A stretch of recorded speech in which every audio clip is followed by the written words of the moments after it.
Doing? I'm stepped away. Okay, so there are going to be some things that we're going to do that I'm going to sing, and some things that we're going to listen to on YouTube. Just kind of things that I probably am not prepared to sing right now, or I think it's nice to hear the recording, nice to hear the affect of the genre, the time in life, the moments, the year. So, and yeah, let's just get started. Okay, so overall, who's been to Israel? Me. Judy, we don't have the links on YouTube available yet. They're not ready yet. Who's been to, show me again. Me. Who's been to Israel? Ginny. All right. Yeah, I've been to Israel with many of you. How many have been to Israel? Oh. As has Rabbi Mari. And it's, first of all, it's complex. It's the Middle East. It is a different place and a different space. I'm going to mute everybody just because I'm having trouble focusing with everyone's. We're having trouble hearing you. You're having trouble hearing me? Yeah. Can you hear that? Other people are having problems too. Oh, that's why. Select microphone. Is that better? Yes. Much better? Thank sorry. you. I thought Thank you. I got my fancy schmancy microphone and I thought I had it turned on. I'm sorry I did not. Okay. Any other questions? I need to speak up. Okay. Yeah, what YouTube site? Okay. Israel's complex. It's the Middle East. It is a whole different world, even though they're working very hard to have a Western affect, especially in Tel Aviv. Everyone says Tel Aviv is trying very hard to be New York City in the Middle East, but it's still the Middle East. So what is complex about Israeli music? There is a huge language barrier with Hebrew. Not only is it a language barrier, but a good portion of the population are still immigrants. They're still olim. So Hebrew is still somewhat of a barrier for some of the population.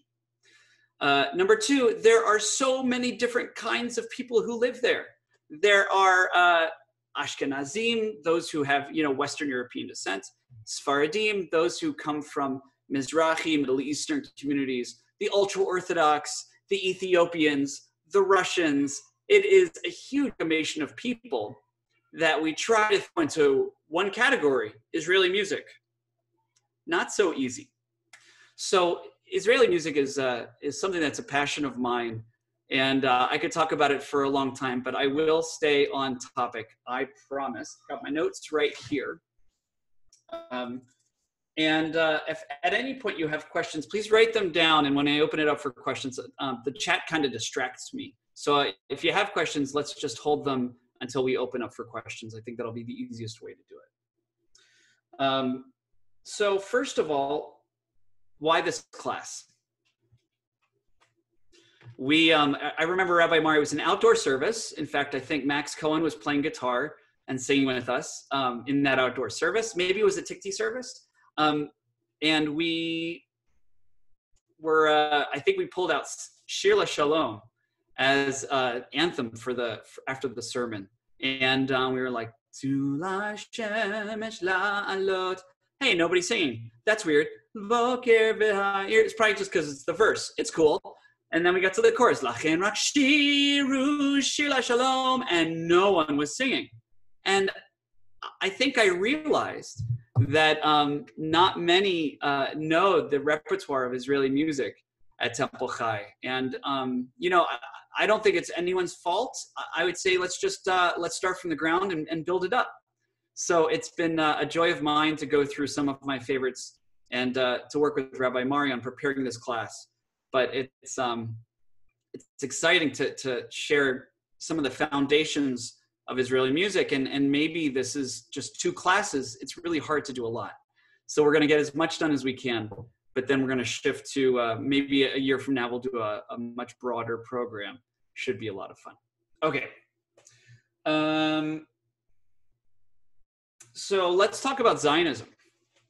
let's talk about Israeli culture. You really can't understand Israeli music without understanding the beginning of Israeli culture. Unlike American culture, we can actually pretty much track the beginning of Israeli culture all the way back to the early Zionist days in Eastern Europe. Famous poets Bialik and Chernow were writing text in this new language, this revived Hebrew that had been dead for thousands of years. And it was being set to music by many people. Sorry, I'm just going to, there we go. Okay. People were having trouble getting to know the Hebrew language. And so it became very popular for people to write familiar melodies, write new Hebrew words to familiar melodies. And people came to live in Israel, in the Yishuv, the land of Israel, which was called Palestine at the time. And life was very difficult, very, very difficult. So they took a lot of time to boost people's spirits. It was done a lot through alcohol, but also it was done through singing together, what's called Shira B'tzibur, group singing. And it was done to help them feel better. Now, we all know it takes a little bit of courage to learn a new song. So, they took the old melodies. Many were Russian folk songs and French chansons that were very popular in those days, and they set new Hebrew words to them. And so part of what they were doing was creating a brand new culture. You had Jews, you had people from Lithuania, you had people from France, you had people from all over, and you had to create one nation. And so when they started coming into the land, they said, here's your songbook, and here's your shovel. Really trying to create a unified culture for this new land. And so it was a great way for them to learn the language, because many of them, their Hebrew was not great. And it was a great way for them to just enjoy life. And, a lot of socializing and evening mixers happened around the song circle, and they were propagating the future of the Jewish people in Israel. So a big part of that was, and what I specifically wrote my thesis about was a portion of this, what my Israeli cantorial thesis at HUC, was taking the idea of the Hebrew and differentiating it from the idea of the Jew. Zionism saw Jews, the word Yehudim, as the people in the ghetto that were being slaughtered in the Holocaust. Strange to bring that up today, being Yom HaShoah v'Hagvura, the Memorial Day of the Holocaust and the heroes who struggled against the Nazis. In the land of Israel, they said, no, we are strong. And they looked to figures in the Bible, the strong figures like Daniel in the lion's den. They looked to the figures of, all I can think of is the ones after the Bible. They looked to Bar Kokhba, one of the resistance in the first century. They looked to Masada, the heroes who bravely and courageously would not let themselves be taken by the Romans. A great deal happened, and the influence of those heroes from the Bible were very strong.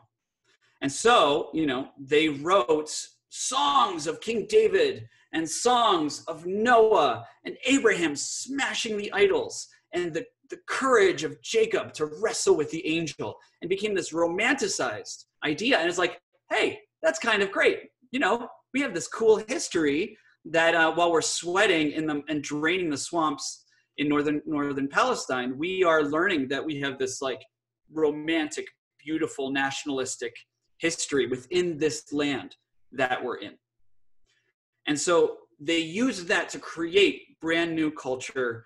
They had one radio station, and they were recording as much as they possibly could. They were writing songs, sending them on postcards to the old country, just to get people singing in Hebrew and loving the land of Israel, writing songs about the mountains and the rivers and flowery text like you would see in Psalms. Again, a reference back to the Bible, kind of pretending the last 2,000 years didn't happen. of Galut's diaspora. Okay. And Rabbi, I've got you. Okay, there you are. At any point, if you want to jump in, please, please, please. Or you just text me because I got my phone right here because everybody's muted. Okay. Or you know what? I'll just unmute Rabbi Mari. Why not? There we go. Okay. So the first segment that we're going to use in our handout is Songs of the Land, Love of the Land. And the first one is Shir HaEmek by Daniel Samborsky, the text by the great Israeli poet Natan Alterman, who I think, Rabbi Mari, we're big fans of Alterman, aren't we? We are big fans of Alterman. Yeah, for those who know Magaf HaKesef, Magash, the silver platter. Very, very famous poem about the sacrifice of young soldiers. A great, very interesting story of Natan Alterman, both supporting and in his own way challenging the party line and the government, and a great poet. And yes, so Shir HaEmek. And we do, we read some Alterman at the end of Yom Kippur, correct? We do read Alterman, yes. That is the aroma of fall. Yes, yes, yes. Friends, I mean, it's kind of this beautiful treasure trove that you just don't know about. I have a 5 CD collection of just songs written to his poetry. There is so much out there. And if you have a CD player, you're welcome to, I'll make you a copy of something. All right, here's what we do. First of all, song sheets. Any questions about the song sheets? We're good. Song sheets were emailed out for those who joined us a little bit late. Song sheets were emailed out just before the class began. And folks, I sincerely apologize. This is all, I did it in the format from my thesis material, which was Hebrew on one side, translation on the other. And it wasn't until I got to Al Kolela, which we've been singing recently, that I realized I had not been writing in the transliteration. So I'm going to update all of these with transliteration. I'll put the translation at the bottom, but along with some recordings of myself singing each of these pieces. I'm sorry, it's just where my brain was at the moment. A step back to talk about the goals of the class. We are presenting these songs as a history, as an understanding of Israel, but also we want you to be able to learn to sing them. So we hope that you'll take them and sing them on your own. But right now, it's going to be, we're going to try and pack as much as we can into the time we have together. So take a look at the lyrics for Shir HaEmek, Song of the Valley. This is the Valley of Jezreel, the Galil, the Galilee up north near we all went on that boat ride on the Kinneret, on the Sea of Galilee. This is a song about the romantic nature of this area. So we work hard during the day, we sleep at night. There are from Beit Alpha to Nahalal, which were kind of like the borders of Palestine at the time, north and south. Okay, so I'll sing it through once, and not the whole thing, but feel free to look if there's anything you notice about the romanticizing of this land, and comments with anything. The song was written because they were making a film and they needed a song to play in the saloon, and this is what they came up with. And it ended, nobody knows the movie anymore. It's just the song that survived. It's pretty fun. All right, here's how it goes.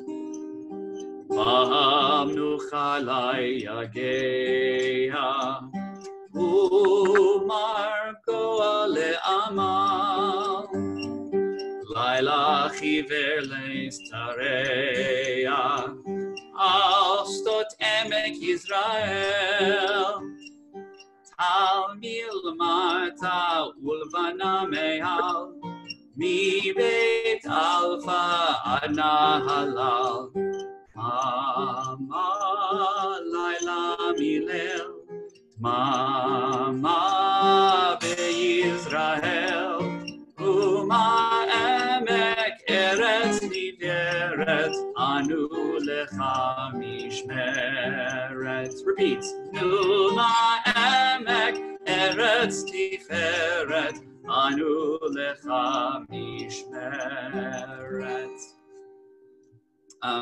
And I sang this in my senior recital at HUC, my cantorial recital. And one thing I loved about it is this song was widely popular, written in 1934, widely popular with American Jews. And Kurt Weill, we all know Kurt Weill, jazz composer and Jewish musician, wrote an accompaniment. He arranged it and sang it at these rallies in America to support the new state of Israel. There were Zionist rallies supporting Israel bonds, saying, come, and they would pack the stadiums. Imagine Yankee Stadium filled to the brim with Jews supporting Israel, and they would have these big shows. A friend of mine wrote his thesis about it, and it was pretty remarkable. And Kurt Weill wrote this arrangement for those types of gatherings. Okay, moving on. So lots of love of the land, and life was hard. Life was a little challenging. The men were out defending the land and on guard at night, while the little town, the kfar, the families, the mothers raising the children, were kind of keeping life going. And Lila, moving on to the next piece by Mordechai Zeira, another Natan Alterman poem. This is one you've probably heard me sing before, and it's a favorite of mine. It's all about a mother singing a lullaby to her child. And just like many lullabies, it's a little dark. The mother is singing, "Oh, it's beautiful outside. The night is lovely. But there are people who are being killed, and the one who survives, the guard who'll come back, he won't even remember your name." And she's projecting her fears about her husband not remembering her, and kind of going away. And it ends in this despondent moment. But it's kind of the Alterman painting the scene of the reality that they lived in. So Lila, and you'll hear the refrain come back at the end of each verse.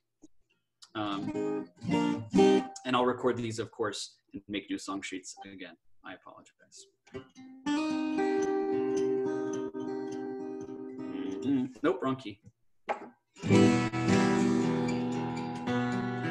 Laila, laila, aruach oferet. Laila, laila, omahat zameret. Laila, laila, kochav mezamer. Numi kabi et haner. Numi kabi et haner. Laila, laila. Numi kabi et haner. Second verse. Laila, laila, it's me at einayich. Laila, laila, b'derech elayich. Laila, laila, rachvu chamushi. Numi, shlosha parashim. Numi, shlosha parashim. Laila, laila. Numi, shlosha parashim.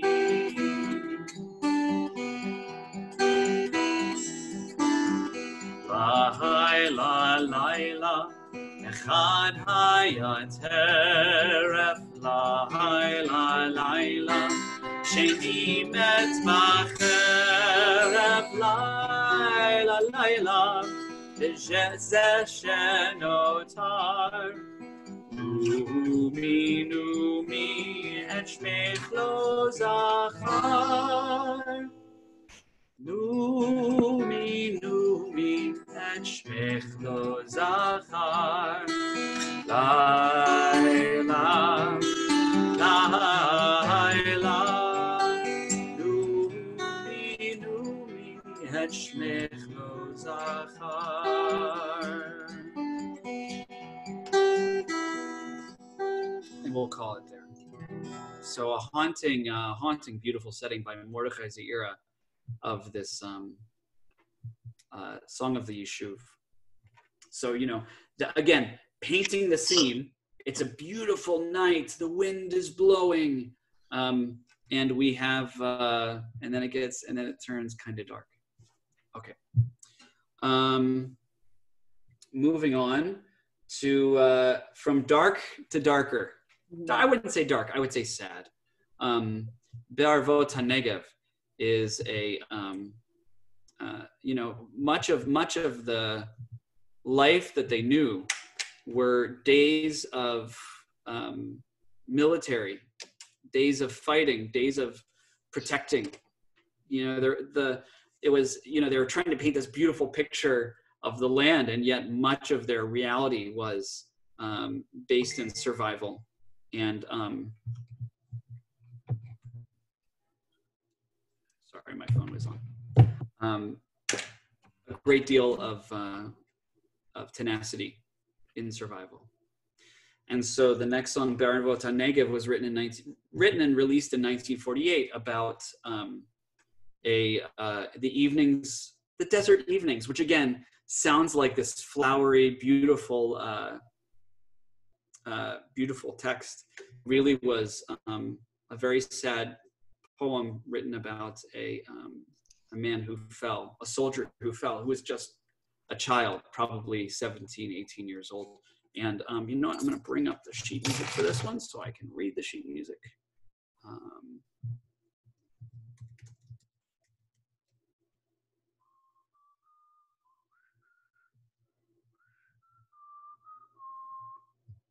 Where is the music?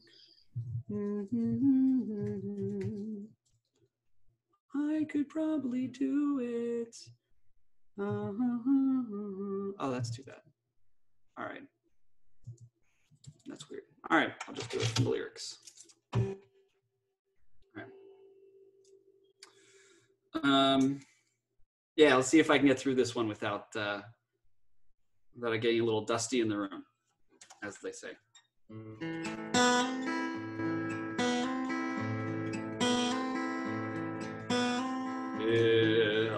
Too low. Sorry. Too low. Here we go.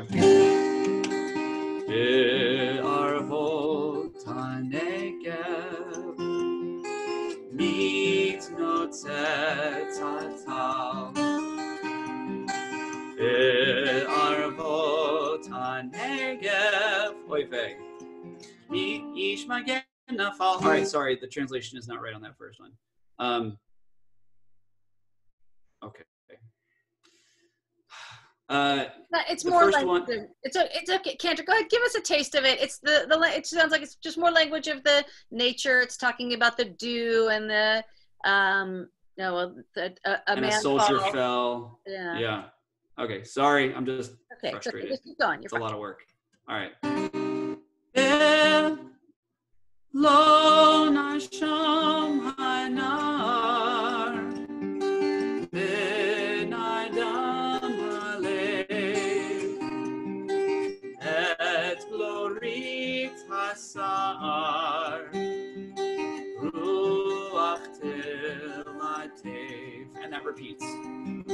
Lo nasham hanar ben adam halev et glorit hasar ruach telatev hanumat atzevet ve'yagon nora Ames Kenani Tevet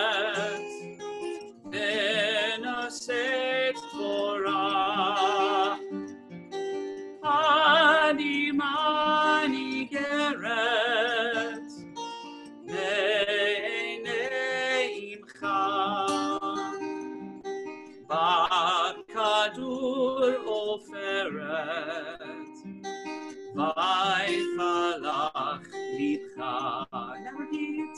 Oh, go to the next one. Asa'an Kadima Na'agva Koma Vayomar La'ima Alach Bedim'a Bachureinu Ima V'Imepuda Mulsoneinu Ima Kechomat Plada. And it goes on, and then the very last one is Be'arvot Tanegev Hu Lachatz Yada. And the boy says, "I take me as your son instead," which I'm just getting emotional thinking about it. And then the very last line, Im tirtzu chevraya, ein zo agada. Going back to the famous words, if you will, it is no dream from Herzl. So you can see that these are songs that are really filled with anguish. And in those days, in the yeshuv, in the settlements, in the 30s and 40s and 50s, they would, tragedy would strike, and they would often come together and sing these songs. Rabbi Mari and I were talking about it this morning, or this afternoon, a little bit of songs that we sing when tragedy strikes, kind of like we're doing, I think, in our world today. Just reminds me of where I actually learned to this song was from Debbie Friedman at Havana Shira, gathering that I go to every year. Just, I'm a generation removed from those who really lived the days of my parents' generation, or the generation of the establishment of the state of Israel. And, we can only think about what it must have been like. Okay. So that is we're going to skip Hasela Adom for the sake of time. Sela Adom is a lovely tune about, during the 60s, the 50s and 60s, when you couldn't go to Jordan and go see, who's ever been to Petra? I don't know who's been to Petra, but there was this like rite of passage for like bachurim, like if you were like a teenager and you wanted to prove yourself, you would sneak into Jordan and go to see Petra. And so many youths, and their teenagers would try and do this. And so many were slaughtered by the Jordanians that they eventually banned this song from the radio because it was romanticizing this whole thing. And they banned the song from the radio because it was just so bad. But it's such a good song. You'll hear it in the recordings. Don't worry. It's really good. You'll hear it in the recordings. So that is the first section, Love of the Land, and Erev Ba as well. So many good songs, folks. I mean, it's hard to do, but you'll hear them in the recordings. My recommendation, let's send the recordings out, work on them, and sing them together next week. This is not the way that we were hoping to have this class. We were hoping to have it where we would be all together and singing and having the room filled with song. And it's very strange and difficult for me, especially, not to hear your voices, because, a part of me feeds off of that, and it kind of keeps me going. So I have in my mind, I know you're singing along at home as you're able. So let's move on to the next section of the class, which is about Naomi Shemer. And, she really is one of the pillars of Israeli music, and wrote, I should look it up how many she wrote, but she has a huge collection, CD collection, and often did not sing her own songs. She often found others to sing their songs, including Shuli Natan, who, came to Temple Chai, a friend of Debbie and Jack Waitkus, came to Temple Chai a year ago in the fall, and she was the voice of Yerushalayim Shel Zahav. So we're going to talk a little bit about Naomi Shemer and what she did with Israeli music. But before we do that, any general questions, anything that I said that was a little challenging or surprising, anything that was that you'd like to, hold on, I'm gonna go back to gallery view. I see Ginny raising her hand. Ginny, go ahead. Cantor, you know, when this song, Lila, Lila, there's a, I had to look it up. There's a Ladino song. Is it the same lyrics? La, la, la, la, la, la, la, la, la, la. Do you know that one? That's No, terrible. I don't. That's terrible. I have a When Ladino songbook. people sing a few bars and you have no idea what they're talking about. But there's It's okay. a Ladino. And I wasn't sure if it was the same one. By next week, I'll go look it up and Okay. I'll find it because I have a recording of it and it's beautiful. So I'll look it up and I'll bring it next time. Okay. Hi, Jenny. Who's that? Hey. Anybody else have a question? You see, now he's fine. I think he was just speaking away. No, I just set it up. Okay. Ladino. is Okay. Nordic language. Let's keep going. Naomi Shemer, guitarist and musician, wrote a great deal of repertoire. Rabbi, do you want me to do Chorshat Eucalyptus, or do you want to dive in a little bit? Let's dive in. Okay. Let's dive in. So I want to, nice to be with everybody. Thank you, Cantor, for that introduction. I want to take a little bit of a deep dive. So Cantor's doing a little bit more breadth in terms of, you know, a great, vast many songs that are so amazing and represent a large swath of Israeli history and Israeli perspectives. And I want to go each time tonight and next week as well. I'm going to go take a deep dive into a song or two. So I want to talk about one that you all know, Yerushalayim Shel Zahav. And as Cantor mentioned, Shuli Natan was here about a year ago or a year and a half ago. I don't remember exactly when that was. And so just to start by restating the story. So this song debuted May 15th, 1967 at a song festival. It was not one of the entrants in the competition. It was just sort of a commissioned song on the side. And Shuli Natan, who was here, was selected to sing it. Naomi Shemer chose her. She had won another song competition. She was a complete unknown. And she stunned everybody with her voice and with the song itself. And as I recall, I believe that it was just so spectacular that the audience froze and they said, "We need you to sing that again." And she did. 3 weeks later, the 67 war happened. And Israel got East Jerusalem and the Temple Mount and the Western Wall.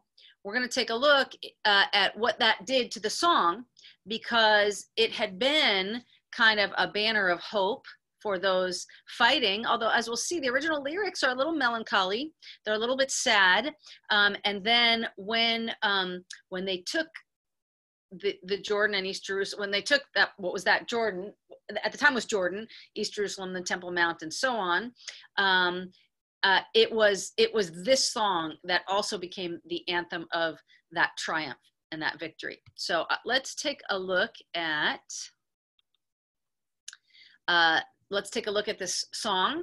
I was browsing around, researching as much as I could, and I found that somebody named Rachel Buckman had already created a Sefaria sheet with all of the sources. So I want to acknowledge Rachel Buckman. I don't know who she is, but my life was made much easier by somebody who already did the cutting and pasting. So I borrowed some of the text from her. I changed some of the translations and played around with it, but kudos to Rachel Buckman, whoever you are. So if you want to see her full Sefaria page, the link is right there. I also highly recommend that you take a look at a radio program, a radio podcast called Israel Story. And there's a 3-part series within that. You have the link right there. There's a 3-part series called the Mixtape series, I guess. And part 2 and 3 in particular talk about Yerushalayim Shel Zahav. So So what I want to do is take a look at it, and then we'll take a look at the references that Naomi Shemer draws upon when she writes this. So could I get somebody, let's change up the voices a little bit. Would you raise your hand if you would be willing to read a verse in English? Thank you, Judy. Cantor, would you unmute Judy for a moment? And this first verse here. Okay. The mountain air is clear as wine, and the scent of pines is carried on the breeze of twilight with the sound of bells. And in the slumber of tree and stone, captured in her dream, the city that sits alone, and in its heart, a wall. So I'm going to go ahead and let's see. Can we do the chat while I'm screen sharing? Does anybody know the answer to that, Cantor? Yes. Yeah. I can turn the Great. chat. I'm going to go ahead and invite some chat conversation. How does this, just first verse, how does the song feel to you? What's the feeling? What's the emotion here? Oh, there's the chat. Sorry. Turning back on. Okay, chat is turned back on. Okay, so if you would just comment in the chat room, what's the feeling here?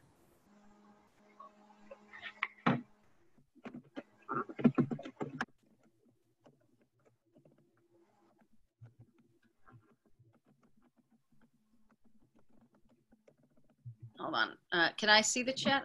How do I get to it? Oh, there it is. Got it.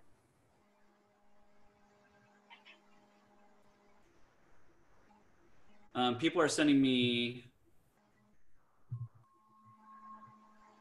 Oh, it's properly to you. Yeah, if you can, I'll switch it so that it's written to everyone. I have some chat coming directly to me. Dory Sanders said the isolated beauty of the city. And Judy Bernstein said very cool and pure in the night's air. Yeah, it's pristine, right? We get the image. The first thing, the mountain air is clear as wine. You imagine that, just crystal clear, pristine view. I guess it was long before smog and traffic entered Israel.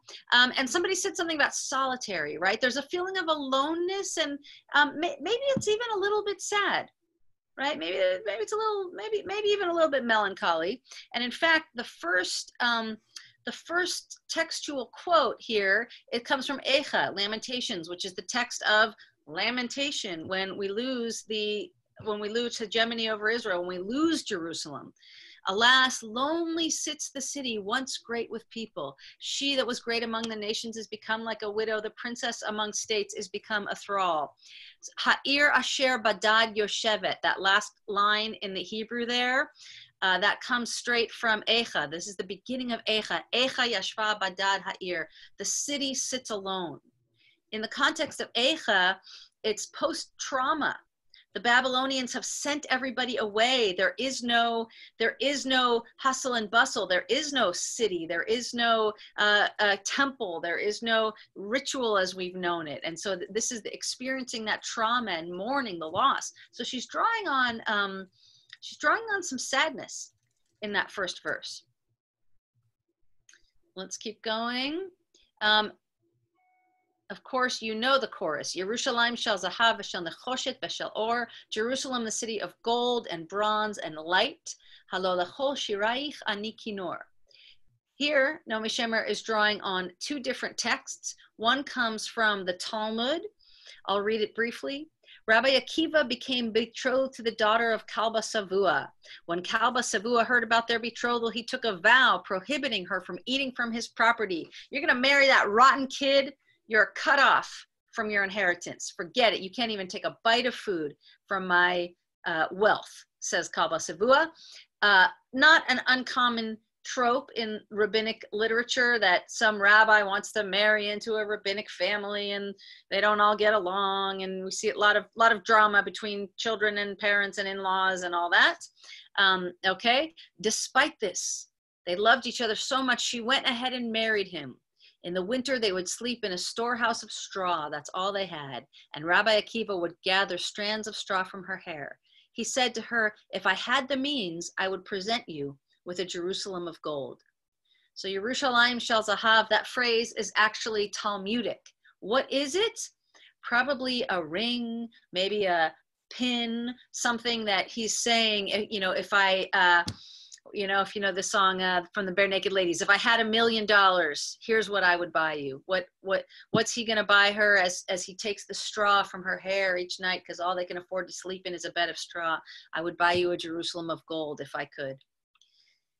The other, oh yeah, we got our, oh, hold on one second.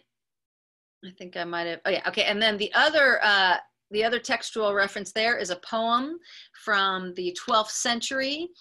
You may know Zion is in the east, but my heart is, I am in the east, but my heart is in the uppermost west. I am in the west. I'm saying it wrong. Anyway, excuse me, but sorry, I'm losing my mind here for a second here. But the poem continues. It's a poem longing for Israel, longing for Zion, longing for Jerusalem. Yehuda Halevi says, Zion, do you ask if the captives are at peace, the few who are left? So the few who are still there, all of the Jewish community has been sent out to the diaspora. There's a few there. I cry out like jackals when I think of their grief, those lonely Jews sitting off by themselves on that mountain, but dreaming of the end of their captivity. Someday when we all return there, I am like a harp for your songs. Ani kinor l'shiraich.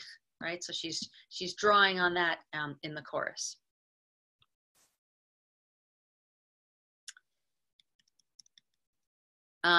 Verse 2. So this is the original verse. Could I get somebody to read the translation? Thank you, Ginny. Cantor, would you unmute Ginny, please? Can you hear me? Yeah. How the cisterns have dried. The marketplace is empty, and no one frequents the Temple Mount in the old city. And in the caves in the mountain, winds are howling, and no one descends to the Dead Sea by way of Jericho. If the first verse was a little sad and a little lonely, this one is desolate. It is a little bit like we feel right now. If you look in the New York Times, right? Every morning there are pictures of some place that we know to be crowded with people almost all the time, and it's completely empty. There's one human being there. That's exactly the feel that she's creating here. The marketplace is empty. No one's visiting the Temple Mount. The caves of the mountain are so empty, the winds are howling, and no one can get to the Dead Sea by way of Jericho. Another time, I'd like to talk with you about whether or not there were any human beings there. There probably were. They just weren't Jewish. And they had not built the kind of civilization that Naomi Shemer imagines. But I'm guessing if we ask our friends with Palestinian history, our friends who also share this beautiful land, they might have some stories of some people who were in fact on the Temple Mount. Right. But Naomi Shemer's story is it's empty, it's abandoned, nobody loves this town, it's all alone. And of course, again, she's drawing on Eicha, she's drawing on Lamentations, the very first word there. It is 100% intentional. And you know that if you hear the word Eicha and you've been in the Jewish world, you're going to go immediately to that song of lament. I'm going to go quickly through the third verse, and then I want to talk for a minute about the fourth. So just briefly, but as I come to sing to you today and to adorn crowns to you, that refers to the crowns on the letters of the Hebrew in the Torah, right? And you'll see there's a story of Moses and Rabbi Akiva about adorning the crowns. I am the smallest of the youngest of your children and of the last poet. I'm the last poet. Nobody's left. For your name scorches the lips like the kiss of a seraph. If I forget thee, Jerusalem, which is all gold. And of course, if I forget thee, Jerusalem comes from Psalm 137. Right. Im eshkechach Yerushalayim, said right. And very, very, very famous verse. Now, by June 7th, 1967, when Jerusalem was reclaimed for the Jews, Naomi Shemer was about to go out and sing to the paratroopers. And she heard the news. They hadn't even heard it yet. And she immediately took a pen and started rewriting verse 2. It was in fact her intention that this would become verse 4, that the other verses would stand as they were, and this would be an addition. But in effect, this has basically become verse 2 for all of us. This is how I've always ever heard it sung, is this is verse 2. So she took a lot of the same words, and you can see if you, I have them up, you can compare them. So whereas verse 2 before was Echa badad, Echa yavsha borot hamayim, kikar ha'ir reka, how the city sits alone, the wells and the city, the square is completely empty. What does she say now? Chazarnu el borot hamayim. We have returned to the wells of water, lashuk, to the shuk, balakikar, to the public square. Where before she said, "Ve'ein pokeret har habayit ba'ir atika." You can't visit. Nobody's visiting the Temple Mount in the ancient city. Now she says, "Shofar." What do you hear? A shofar calling, "Bahar habayit ba'ir atika." The chief rabbi of Israel, within days or maybe even hours of the city being captured, went and blew the shofar, very clearly saying, this is ours now, this is back in Jewish hands. And she's drawing right on that. Actually, it must have been within hours, because if she had time to write that into the song.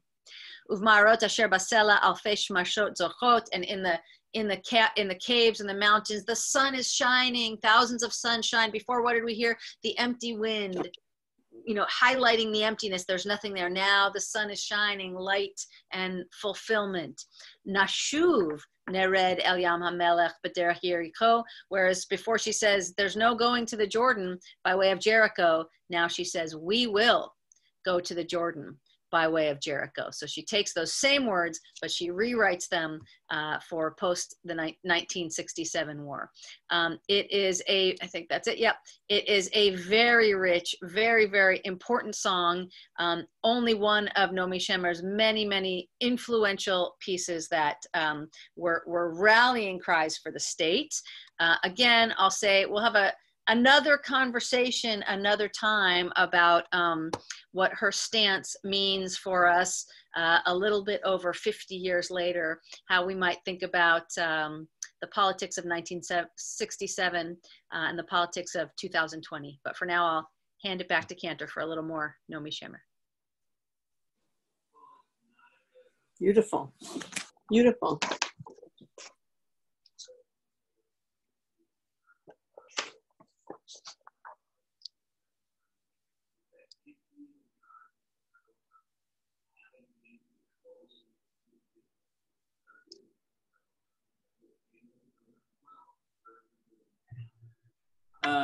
Okay, Rabbi, do you want to talk about just the interesting thing about the melody, or you want to let it go?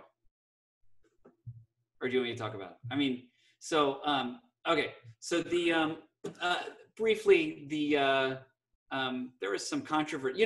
This is her big song, one of the most well-known songs of all of Israel. And it came out, maybe 4 years before she died, something like that. Shortly before she died, that she borrowed the melody, the melody and the harmony from what was it, Rabbi? It's a Basque lullaby, like as in Basque, Spain. Yeah, so she admitted that she had heard this folk singer come and sing this piece, and that's where she got the essence of the tune. And she realized it, she admitted it, she apologized. And the folk singer who had shared it in Israel basically said, it's fine. I'm happy to contribute something to a great piece of music in Israel. And I found a clip of this guy, the singer, in Spanish. And so if you forward as far as the actual song, you hear the melody, it's right there. But he does this like maybe 2-minute introduction. I don't speak Spanish, but he's talking along and da-da-da, and you hear him say da-da-da, Yisrael, da-da-da, Naomi Shemer. And it's really very interesting. So maybe I'll send you the clip if you want, but clearly it's nice to see, especially in this moment, I think that we're enjoying of generosity of creative ideas. Nice to know that sometimes people share their works, even though even though maybe there could have been a copyright or maybe somebody could have made some money on it. But it's nice to know that there's a little sharing sometimes. Thank you, Rabbi. Yes, and it's I think, you know, this kind of thing could pull down somebody's fame and reputation, but I think the way that that exchange took place, you know, it didn't really become a lasting legacy. It was just, I think, done in the most menschy way that it could have been on her side for admitting it, and for his as well. So let's sing it, friends. Go to Yerushalayim Shel Zahav.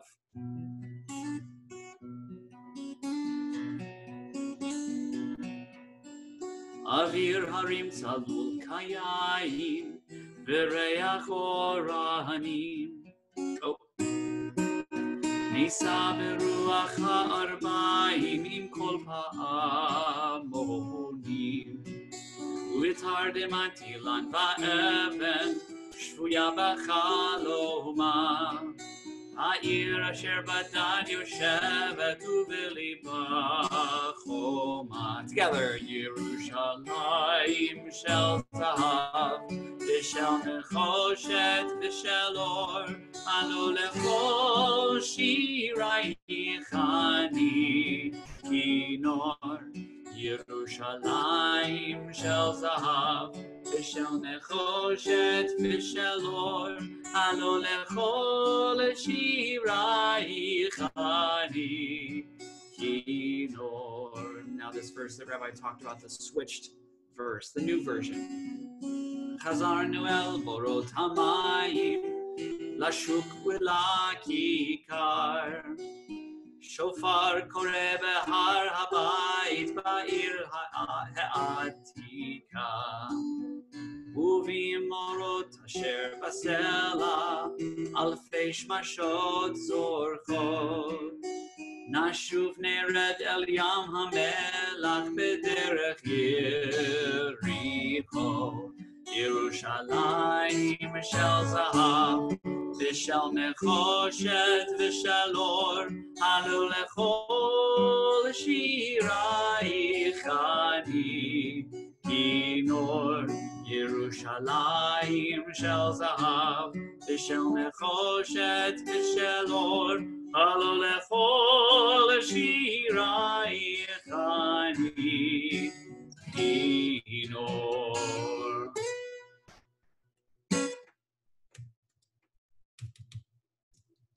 Go back to my window. Okay. All right. Hit it, Rabbi. You know, I just wanted to say that although what Cantor said is 100% true, that the young Israelis and the new Israelis were building a new culture and a new language in many ways out of nothing. One thing that this song also shows is the incredibly rich depth that they had to dive into from 2,000 years of Jewish history and metaphor. So one of the things that's so great about studying Israeli music is that you come across a little phrase and it's like, whoa, wait a second, I've heard that before, where's that from? And you look it up and it's like, oh, Isaiah used that phrase when he was talking about, you know, whatever, or, oh, I remember this and this is what Miriam says to Moses, or whatever. But it's so rich with references that are familiar. So that's they did have a little something to build on. Well, yeah, Rabbi, yes, no, they very much, and friends, what you don't know is that Israeli high schoolers study Talmud in public high school, secular high school. They study Talmud. They study our most sacred rabbinic texts, and it's, you know, a lot of this falls on deaf ears, on my deaf ears, because I don't have that language. I don't have that depth of understanding. And I can share a quick story. I was once at a concert. Basically, imagine Bruce Springsteen and Bob Dylan. Rabbi, would you say? Like Shlomo Artzi and Shalom Chanoch, kind of like some of the great Israeli rock stars from the 60s and 70s. And I was sitting with one of my teachers, and we were at this in Brichat Sultan, which is near the old city, overlooking the walls, and in Jerusalem, and they're singing the song, and every single song they sing, it was a 3-hour concert, every single one, she would turn to us Americans, what do we do? They're like, you don't understand. When this song came out, it was 1967 and it was right after the war. Or they would say it was 1969 and this had just happened and this politician had just done this, or this peace accord was just signed with Egypt. And to me, it just sounded like another rock tune. And I just didn't have that point of reference. And it's a bit of a lament for me that I don't have that strong, my Hebrew isn't that good, and I don't understand those cultural references, just like here in America, Israelis don't get our references and our touch points about events in our history and politics and war. So it's whatever, that conversation that evening is actually what got me interested in my thesis in the first place about Israeli music. But so I hope that I think surface level understanding, and then with some research can really dive a little bit deeper. I hope that some of this is a bridge to helping to introduce you to the richness of this culture that I still have so much to learn about. Okay. So we have other songs that are part of Naomi Shemer's section of the class that we've shared. And I'll briefly talk about them, and you can listen to them in the playlist during the week. Chorshat Eucalyptus is a song about romanticizing the eucalyptus trees that were used for draining the swamps in Israel, for helping to make the desert bloom. And it was, this song about a family that was, going from here to there, but they always looked up and they saw the eucalyptus trees. Very meaningful. It's a beautiful tune, and you can't not sing it every time. I can't not sing it every time I hear the word eucalyptus. Chorshat eucalyptus,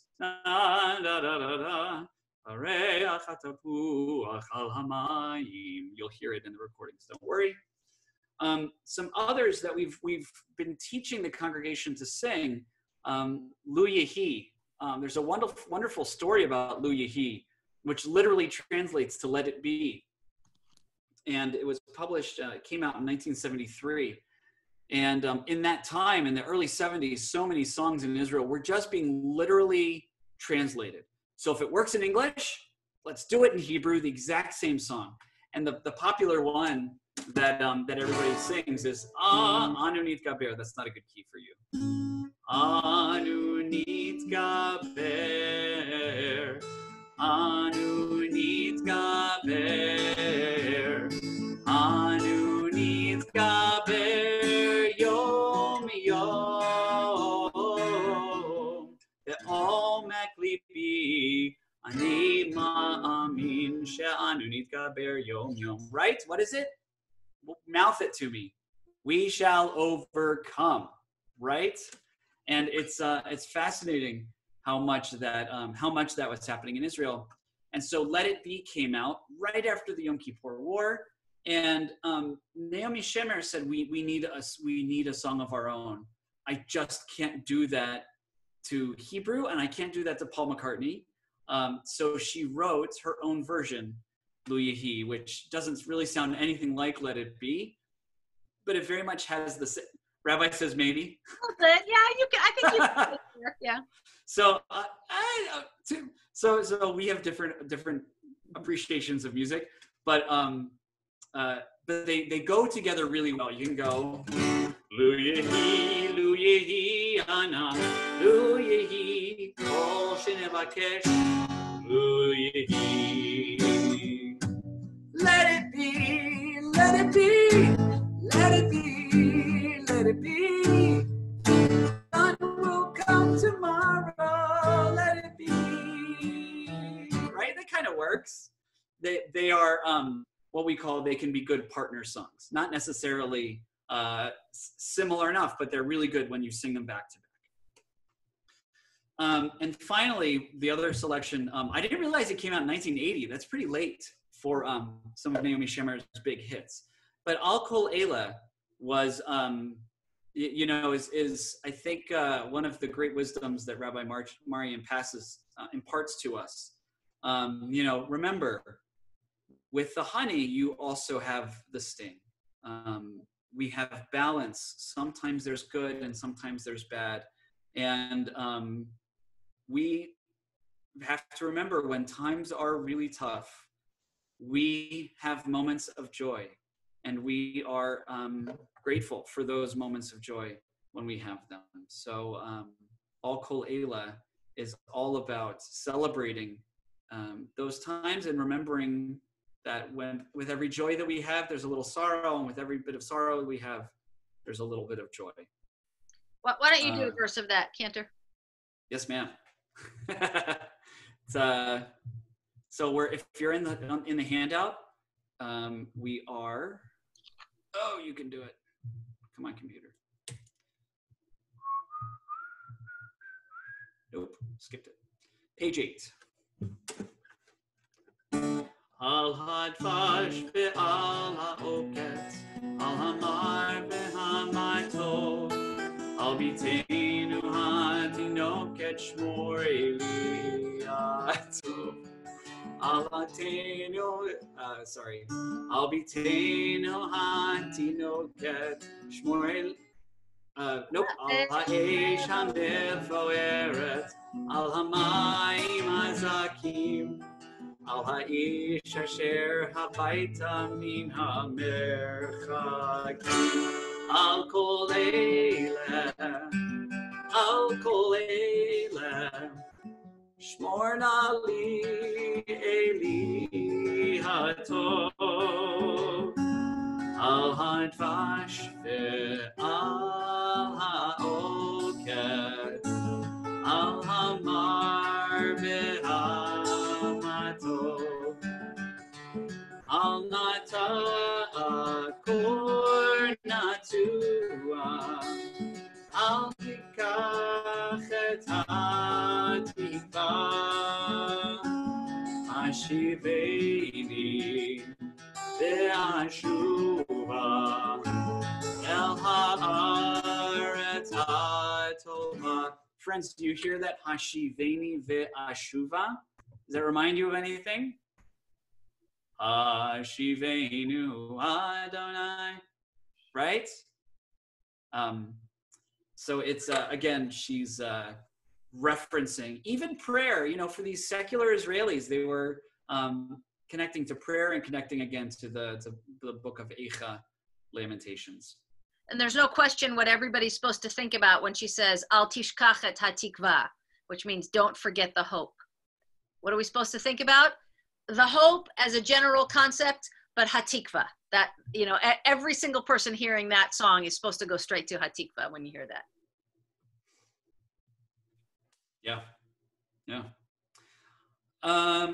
Here's a question. Does anybody else have a song of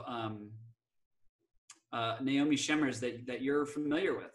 One that is a favorite that maybe we haven't talked about tonight, or is it all kind of blank slate?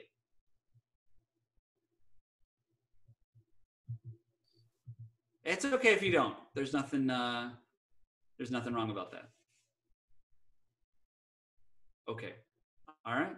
Well, I've got another 5 CD set if anybody's interested in learning more. Or really, hard thing about the internet and Israel is if you can't type in Hebrew, there's kind of a barrier. But I'm happy to share more of her favorites of mine. I was going to say, just Google Naomi Shemer. You can get a lot, but you won't get nearly as much as if you Google Naomi Shemer in Hebrew. Okay. So maybe a word about just pop music in general. So remember I was saying about there was one radio station. They were working very hard to create one understanding of Israel. So it almost militant protection of this culture that they were creating. They did not want the protest songs of the 60s, anti-Vietnam songs coming into Israel. In fact, there was a pirate radio station on a barge parked in the Mediterranean Sea broadcasting because this music was being held so much outside of Israel. That's what I originally wanted to write my thesis on. Then I disproved my thesis because CBS opened a record store in Tel Aviv in, I think 1965. And okay, so I did something else. But it's fascinating to know how much they were trying to shield this new country from Western culture and Western music. But eventually rock music did make it. And the first signs we saw, just like everything that happens in Israel today, the kind of new hip stuff that's happening usually goes through the army first. The young people, primarily because it's full of young people, but the young people would hear new music, or they would start bringing new music, and or a new sound, or they would start composing new sounds, and that would be very much the impetus for that getting into the culture. So rock and roll didn't really get into Israel, just like most things, it takes a while for it to get across the pond, but it's rock and roll eventually did make it over there. And there was a great deal of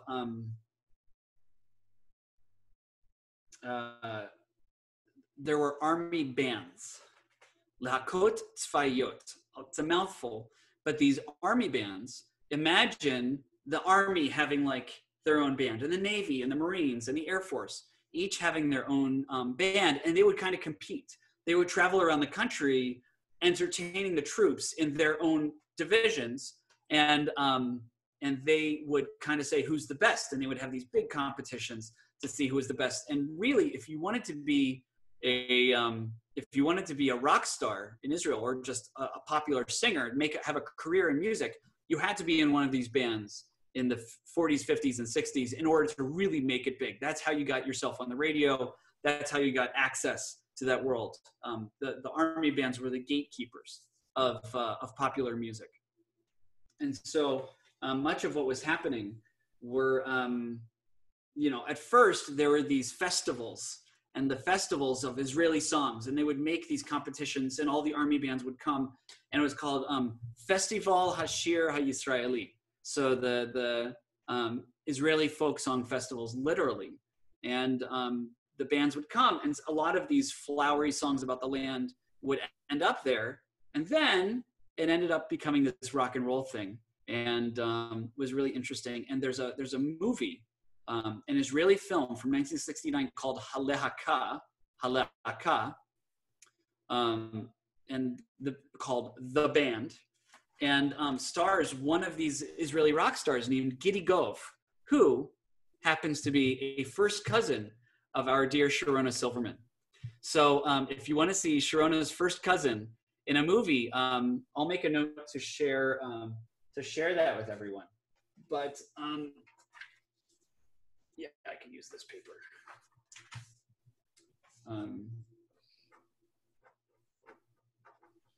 I'll look for it. I hope I can find a version that you can watch streaming with a translation, because it's a small market, Israeli cinema. We'll see if we can find it's not like Unorthodox, which, is that in modern Hebrew, or is that all? I haven't watched it yet. Malka watch it. Is that in Hebrew or is that in English? It doesn't take place in Israel. There's an Israeli actor, a couple, but it's Yiddish and English, mostly English. Oh, it's Yiddish and English. Right.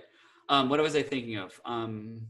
What's that show in Israel that everyone was watching? Shtissel's in Hebrew, Fauda's in Hebrew. Yeah, Shtisel and Fauda. Yeah.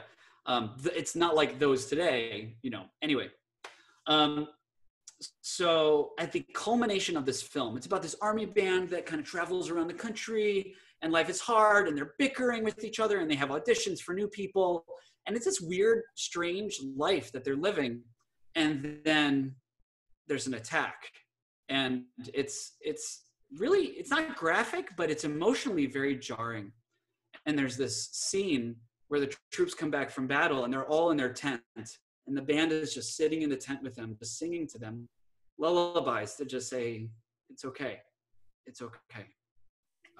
Very, very emotional. So at the end of this film, they premiere this brand new song that they wrote and they spent so much time working on, and it's Shir LaShalom. And it's the first time anyone's ever heard it. And it's true, it was in the movie. No one heard it before the movie. And they say that the cinemas were all going crazy for this song. at the end of the show.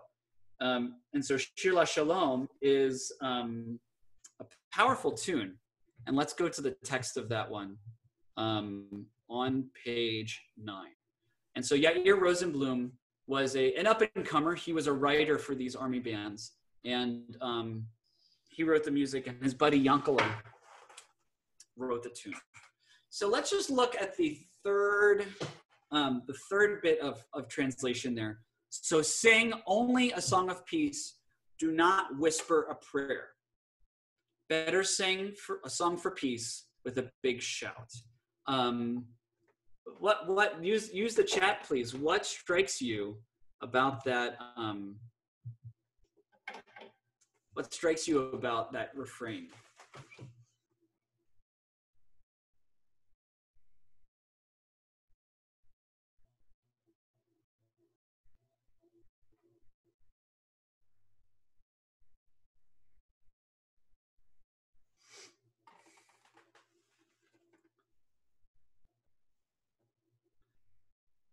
Dor, you're texting only to me. You're texting only with me.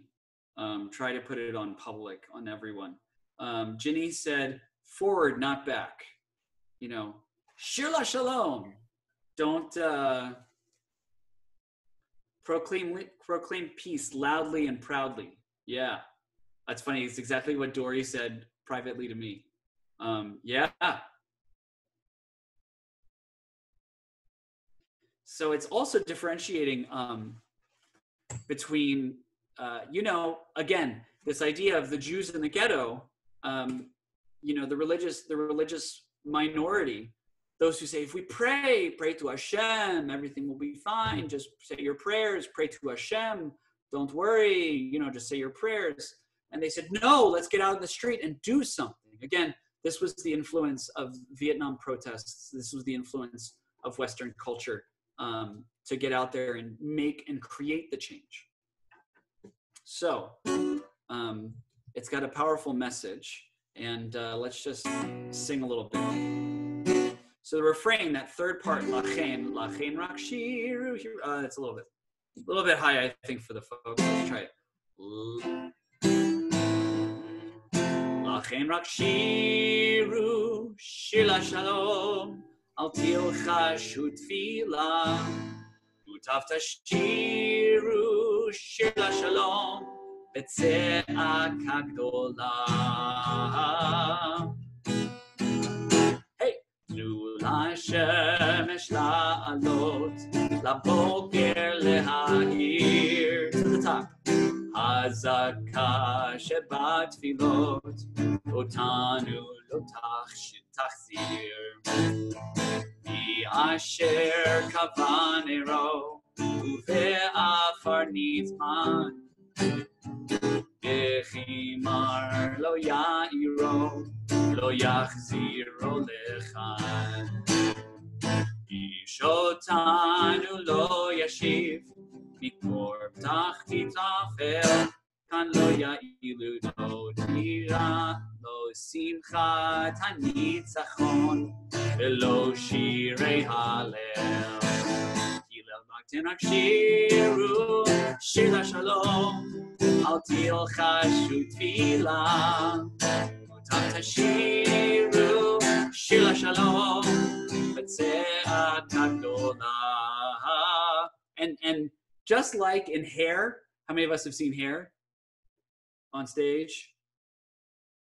Okay, I have not. Although my high school was did this huge protest that they wanted to do Hair as their spring musical, and they were like, no, because of the nudity and everything. Never mind. So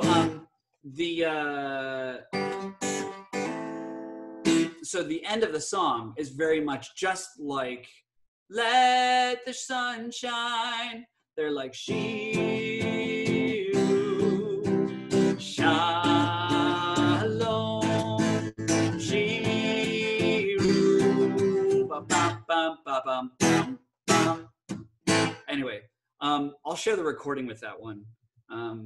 Just to get the feel of the atmosphere. The next one, I am going to share a YouTube clip that I'm going to ask everyone to to load up in your browser, just because this next one, you really can't get a sense of it. First of all, I can't sing it to save my life. It's on page 10 of your handout, Goliath. And Rabbi, if I put this in the chat, is that going to work to click on it, or do you have to like copy and paste it? I don't think it works to click on it. I think you have to copy and paste it. Yeah. All right. So folks, please take a second, copy that, paste it into your browser. Don't play it yet. We're going to talk for a second, and I want you to listen and come back. I'm also, you know what? I'm also going to email it to the group, just if that's easier, because you can click on the email sent. Boop, boop, boop, boop, boop, boop, boop. Go to today. What are you doing? Go to today. Why are you in 2019? Handout. Okay.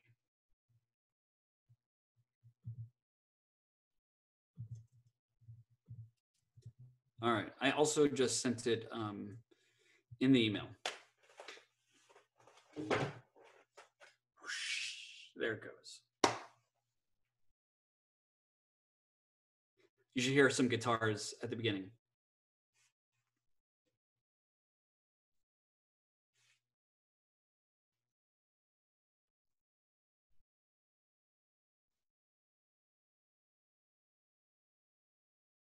Okay, so while you're loading that up, let's look at the lyrics. This piece is so fun because it's the very first piece of silliness that we had in Israeli music. It took until 1975, and really it was groundbreaking at the time. For, you know, think about Woody Allen and satire and breaking the fourth wall. Everything that Woody Allen was doing, this was kind of a reflection of that, the non sequiturs. In Kaveret, which is a band which translates to beehive. Kaveret means beehive, and they're mocking this beautiful love for the land and the state. And it was shocking and almost like they got death threats from the minister of culture in Israel, because they were mocking this beautiful Israeli culture that we've worked so hard to create, and it's beautiful. However, these were second generation, sometimes third generation Israelis, and were totally jaded by that sense of seriousness that their parents and grandparents had, like young people do, you know. So so what they did was they created, you know, this biblical reference to, you know, like many songs did, this biblical reference to the stories of the Bible, to the land of Israel, and this flowery language, but they turned it on its head and made it very silly. So this is the story of David and Goliath, and this song, and you know, I mean, the lyrics start out, Zeu Chernow, this song is a very sad one. The subject is so painful that if you put it on a bandage, it won't help you for 2 years. The hero of the story, it's not permitted to tell you. It's only revealed that his name is a bit like Ephraim, which is a biblical joke. And if you don't know the whole story of David and Goliath, and never mind. It's like this whole thing that they thought his name was Ephraim, but it doesn't matter. Jay, please don't watch the YouTube just yet. Hold on. We're looking at the lyrics. Yom Aviv Bikvar Katan. On a spring day in a small village, birds are singing in the garden. An ant is passing by, but the melody remains. In a court, a baby is born, and once again to yell, I'm not called Ephraim, my name is Goliath, and nothing else. And the refrain, the pismon, the refrain, Kol hatanach pachad mimenu kmo mipil, giburim barchu habayta lochamim zaftu tagil. All the Bible was afraid of this guy, like an elephant. He was like an elephant. Heroes ran away. Warriors lied about their age to get out of it. They called him the demon of Ashkelon, which is also part of the biblical story. So it's just one of my absolute favorite things to come out of this era. please take a minute and listen to the whole thing, because it is a treasure, and I think it's really catchy too. It's really a lot of fun. So does anybody need help with the YouTube link, or we got it? Wave your arms if you need help. All right, Sue needs a little help. Sue, if you check your email, I just sent the link in the email. That should help. Everyone else, please go to your browser and listen to the song.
Let me know when you're done.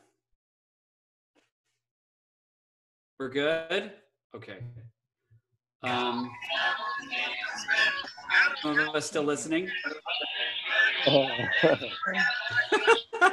I can't see the picture anymore. Friends, what are your? I unmuted everybody. What's your reaction? Oh, it's very Sounds fun. like the Beach Boys. A lot like country. Sound like country music to me. That was Who's still playing? Oh, okay. That's why you understood it. So, Ginny, what do you want to say? Their intonation throughout, and all of that. It clearly is a ribbing of, you know, a historical story. It's very clear. Even if I don't know the Hebrew, I followed it here, but it's clearly, you know, a satire piece, no doubt. Mm-hmm. Dory said to me privately, "Don't you think it sounds a bit like Sgt. Pepper?" Yeah, I mean, it's also it's post Sgt. Pepper, and Rabbi said Beach Boys. It's post Pet Sounds, which, in my opinion, is one of the best albums ever released. But it certainly is the sound of the late '60s, which, if you think, it took a few years for stuff to get over the, you know, across the ocean. But it doesn't sound like the song, but it sounds like songs on that album. Yeah. All right. So we're gonna go back to mute. And what are we doing? 8:30. Oh, we're doing well. We're doing well. Okay.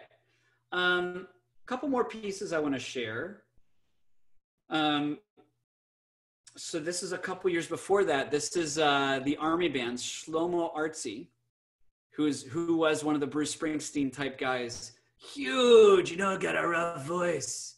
Kind of will not talk about this song at all anymore, because it was when he was a young whippersnapper. Like, if you think about the early Beatles songs, how they were all kind of showy and smiley, and then, you know, they went into that cool, like, whatever, man, kind of phase.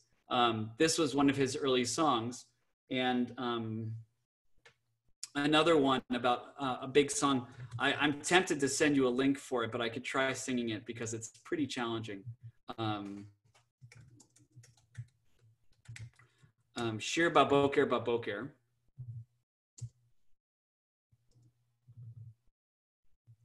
Okay. So we have it on the next page.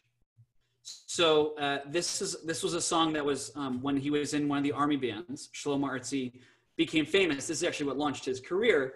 But this song was about a man who just decided to get up in the morning and walk out and establish a nation. And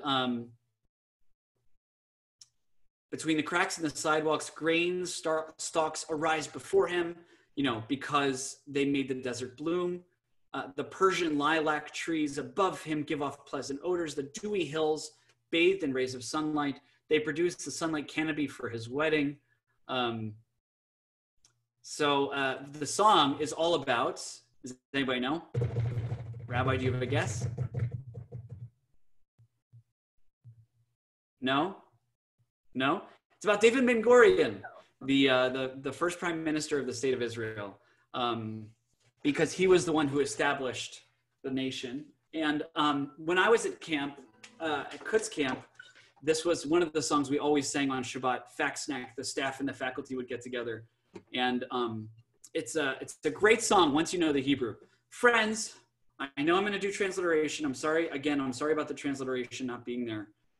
Hebrew is such, I mean, some of these great songs like Al Kol Eila, there's so much Hebrew and nothing repeats.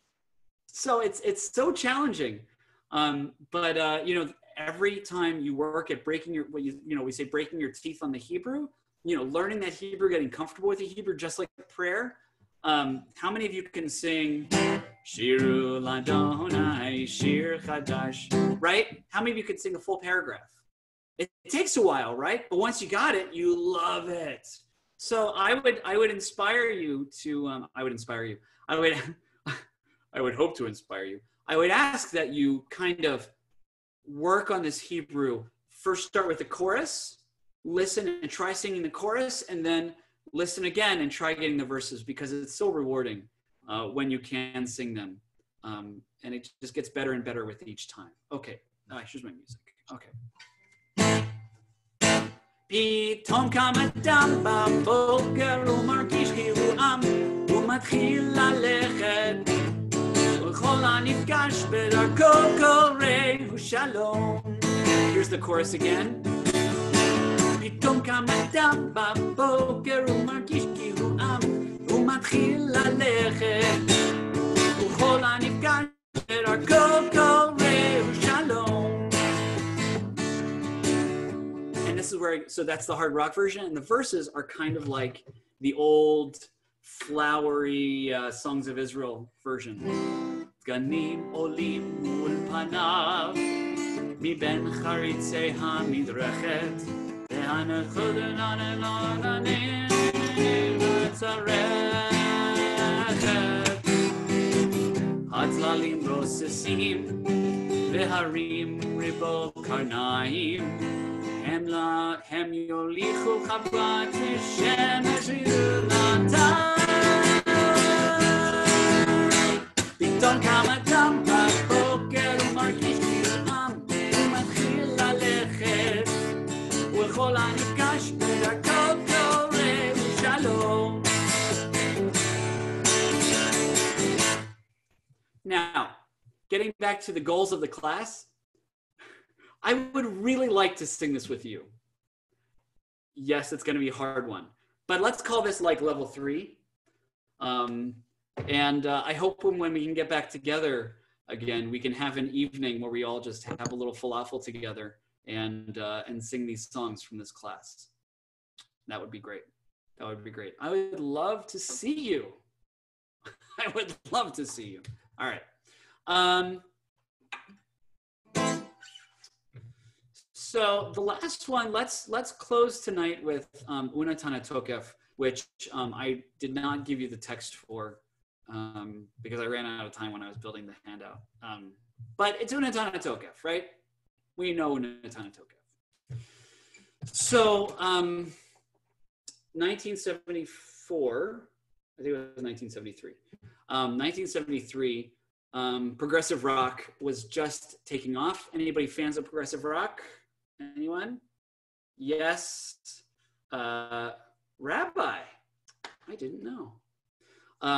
Electric Light Orchestra, Genesis, some other favorites. I'm blanking. Ginny Keller. Ginny Keller's a fan. I'm a fan. Do you have a favorite? All of those. Okay. Yeah, go for it. So Yair Rosenblum, who wrote Shir LaShalom, right? He's this mega star now because this is 4 years after Shir LaShalom, and he came from a kibbutz, and he was on the kibbutz during Yom Kippur in 1970, and when the Yom Kippur War broke out, and it was devastating. There were thousands of losses because of the surprise attack on Yom Kippur. And so he created this arrangement of Unatana Tokef. He set this text to be a memorial to those who had died in the Yom Kippur War from his kibbutz. And every year, if you have the radio on, you can listen to Israeli internet radio anytime. If anybody's interested, I'm happy to show you how. But this is on several times a day, every day, because it became the Israeli national Unatana Tokef. And I led High Holidays in Israel one year in fall of 2005. And this was the Unatana Tokef they wanted me to sing. And it was profoundly meaningful to step away from our customs and our melodies and to be part of that. Anyway. There was a... go ahead, Rabbi. Sorry, just 1 second. Veering for a moment, this is a trick question. There was another version of Unatana Tokef written after the trauma of the 73 war. And any guesses what that was? Was written by our dear friend, beloved Leonard Cohen, who by fire. I was gonna say, how is that a trick question? Okay, well, it's not an Israeli song. It's not an Israeli music, but yes, it's that was also inspired by the same war and the exact same text. So, yeah, and friends, we were probably, Was the April 17th one, was that going to be the Leonard Cohen Prayer Lab? We were going to do a Leonard Cohen Prayer Lab. We will. We will. No, not this year. This Unatana Tokef, just like progressive rock, if you're not familiar, like Bohemian Rhapsody. Bohemian Rhapsody is probably the most popular piece of progressive rock. It has many different segments where it starts out soft and then it gets really fast and exciting and then it backs off and then the strings come in and then something else happens and it's this like 12-minute piece of music which with Unatana Tokef, it's a lot of Hebrew. There's a lot of material there you have to cover. So, hi Bert, how you doing? Good to see you. I didn't see you there. I will sing a bit of it, but if you recall, this year we introduced the refrain from this piece. Uve shofar gadol yitaka, vekol mamadaka yishama, umalachim yechafezun, vechilur ada yochezun. So that's where that came from, and we knew we couldn't do the whole thing because it would just be too much. But we wanted to do a piece of it. Where is that? Is this it? I'll do this version. Okay. When you're a digital pack rat like me and you accumulate so many different versions of something,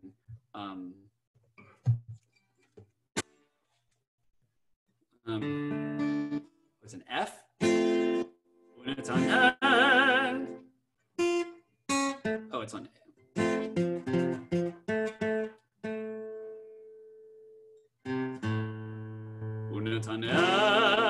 No.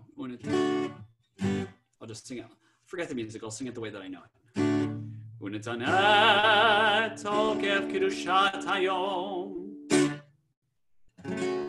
ki hu nora v'ayom, uvo tinaseh malchutecha, v'yikon b'chesed kis'echa, v'teshev alav be'emet, v'teshev alav be'emet.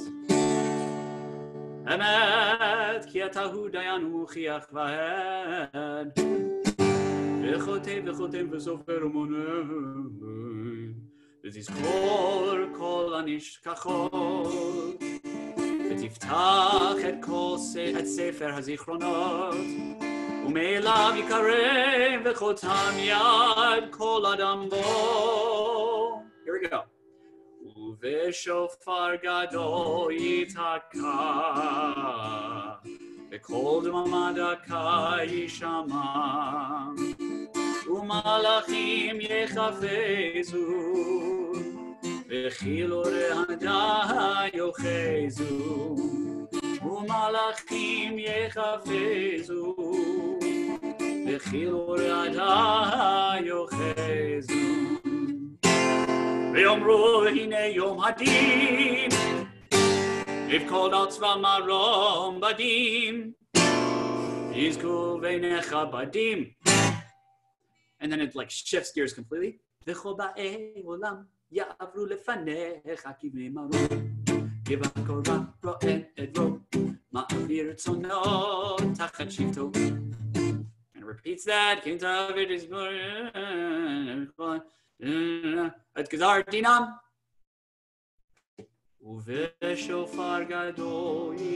And it goes back, and that's kind of the refrain there.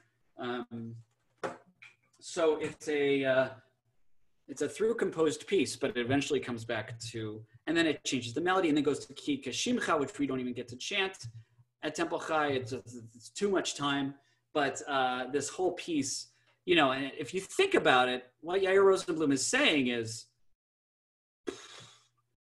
life is hard. What are we doing? And there are so many times that the text of Unatana Tokef contradicts itself. God is the harsh judge. God is compassionate. God is the shepherd. We are nothing. We are dust and ashes. No, the world was created for us. God is furious with us. God loves us, and God forgives us. And, you know, the chaos of war must have just been so difficult for Yair Rosenblum that he used that text to express his sorrow and confusion about the loss of these children. You know, we don't have time to get into it, but I've been to 2 different Yom HaZikaron, Israeli Memorial Day ceremonies in Israel. And to be part of that is profoundly tragic. To understand that you're standing at Har Herzl with parents who are at the graves of their children. And the second time I did it, I was at a high school remembering the alumni who had been killed. It is awful, and it is tragic, but it is their reality. And they sometimes go to Jewish prayer, to our liturgy, to understand a way to grieve. Hey, Rabbi Langowitz. What's up? I see you there. Good to see you. All right, friends. Let's wrap up for today.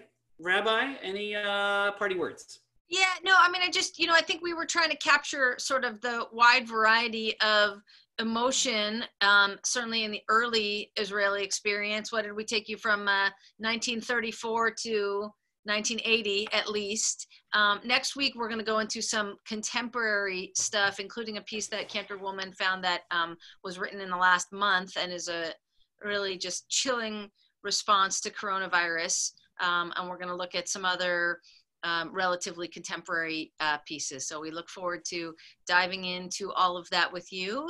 And thank you for joining us tonight for a little quick rush through lots of Israeli wonderful, wonderful music. Friends, we are, I'm going to redo the handout with transliteration for you. I'm going to create a playlist that you can find. Probably some of it will be me singing and some of it will be on YouTube. I'd like to have a little of both so you could hear a singable version of it, but also so you can kind of get the essence of what it sounded like in Israeli culture, because I'm not Israeli and my accent is okay. And like I said, work on singing these songs. I would like, folks, next week when we're meeting is going to be Yom HaAtzmaut. It's Erev Yom HaAtzmaut. And it's Israeli Independence Day. And we wanted this to be a big culmination with falafel and dinner. And we were going to sit around and sing. It's not quite what we planned.